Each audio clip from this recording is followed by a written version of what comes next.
Serat Centini yang katanya semacam ensiklopedi macam-macam, misalnya budaya alam dan kondisi tahun-tahun silam di Jawa khususnya.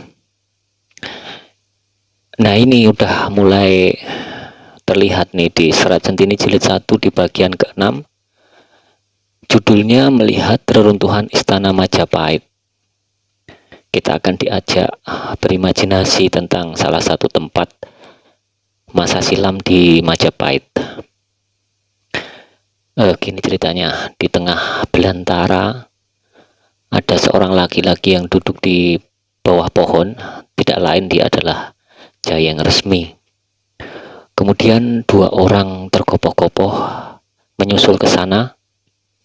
Dia adalah Gathak dan Gathuk yang ingin ikut si Jayeng Resmi, yaitu putra Giri yang paling tua ketika dia melarikan diri setelah peperangan yang kemarin. Gathak-Gathuk akhirnya diperbolehkan ikut. Mereka berjalan jauh sampai ke bekas istana Majapahit. Kurang lebih letaknya di Trowulan, Kecamatan Mojokerto. Di sana mereka melihat sebuah gapura penuh hiasan dengan bahan batu bata merah yang disusun tanpa memakai batu kapur, hanya dipotong-potong lalu dilekatkan, tapi karena tukangnya sudah ahli jadi sudut-sudutnya tidak tampak. Di situ diukir dedaunan yang berbentuk kurang lebih, maksud saya di situ diukir bentuknya kurang lebih seperti dedaunan dan bunga yang meruncing ke atas. Dan puncak gapura itu ditumbuhi pohon beringin yang lebat.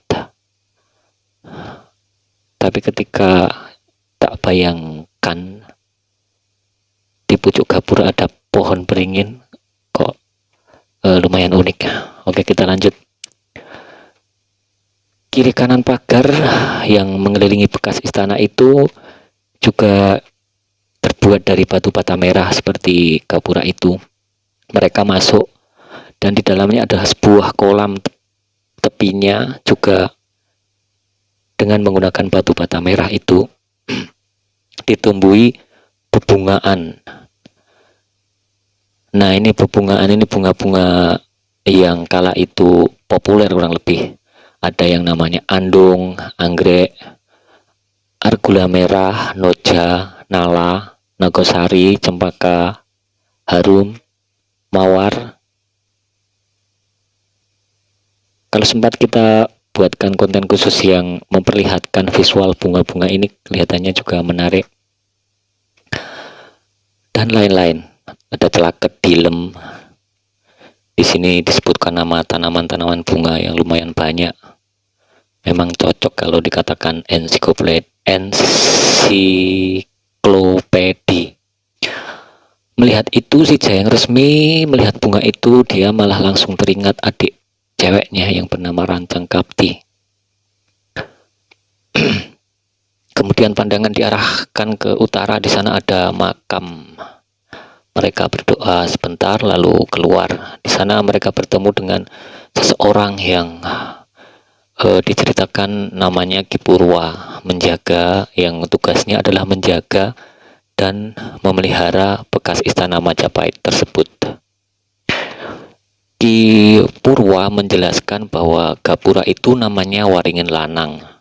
Kemudian kolam itu dulu tempat Brawijaya bersantai, dan makam itu adalah makam Putri Campa. Di sana juga ada arca anjing. Arca anjing itu diceritakan bahwa itu merupakan perwujudan dari Menak Jinggo atau Raja Blambangan. Di bawah ada catatan kakinya, di mana Menak Jinggo itu sebenarnya Wirabumi. Jadi Majapahit kala itu dikuasai oleh rajanya, oleh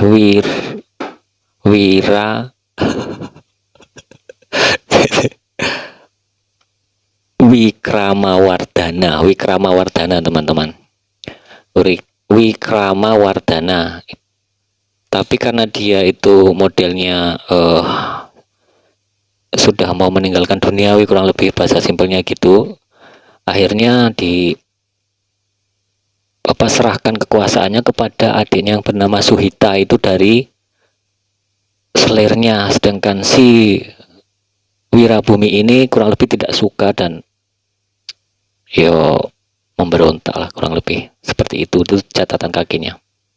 Sehingga perwujudan Menak Jinggo ini diibaratkan seekor anjing. Cerita sedikit tentang arca anjing seperti itu. Kemudian di sana juga ada, tidak jauh dari sana ada namanya Candi Brau.